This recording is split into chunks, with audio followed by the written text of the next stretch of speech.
A recipe for fried rice. Half a stick of pork barbecue from Tita's kitchenette. 2 eggs, 1 stalk of scallion, 2.5 cups of day-old rice, 3 tablespoons of oil, and 1/3 of a cup of soy sauce. Dad used to make fried rice for breakfast, but since he had chemo yesterday and Mom's not home yet, he will ask you to. The equipment that you will need. The 10-inch chef's knife you got in culinary school but keep at home as a relic of days past before the real world taught you that bitter is an acceptable flavor. A cutting board that doesn't remind you of wrist. A patient skillet and an anger-resistant spatula. 1. Cut the barbecue pork into small half-inch cubes. Being able to chew is one of the last luxuries that still makes Dad feel human. Wash the scallions well. Then chop up and set aside like unresolved issues. You'll be tempted to add the scallions prematurely, like the passive-aggressive ways he told you to be a man during your teenage years, like toys are only for kids, you're not a little kid anymore, but you will always be a big kid at heart, so the scallions will go on as garnish in the end like nothing ever happened. 2. Heat the oil in the skillet.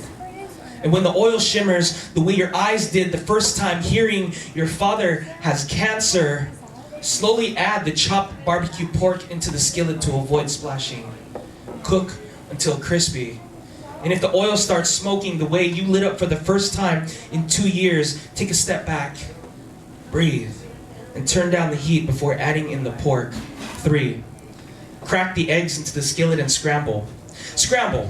Like your emotions on being woken up first thing in the morning with the expectation to oblige cooking fried rice despite being on your 3rd hour of sleep. Scramble like making up your mind whether you think he deserved the diagnosis or not because you understand bitter, right? Forgiving yourself for letting him talk to you the way he did and him not knowing any better is not an over easy feeling. You can just flip and make everything okay, but you're halfway through this recipe and this is a start. 4. Add in your rice. Let it warm up in the skillet, then break it apart with a spatula.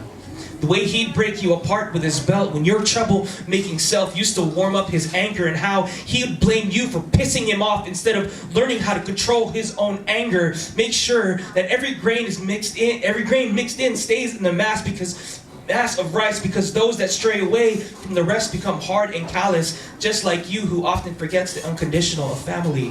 5. Mix in the soy sauce. Add in more soy sauce if the rice is not brown enough because neither of you will be hee-haw white or mabuhay brown enough to understand each other's upbringing anyway, so we could just pretend here. Remember, you are straddling the privilege he provided when he left everything in the Philippines for the US Navy at 24 for granted until the fried rice no longer tastes as salty as you. 6. Throw in the scallions. Fresh herbs taste best when added in at the end of the cooking process, and although he wouldn't be able to tell the difference, that'll be as close as you get to bring up the past. Hold the pan as if the last remaining bits of your teenage angst depended on it, and flip the pan to mix everything evenly, slowly letting go while a part of you is enjoying watching him suffer.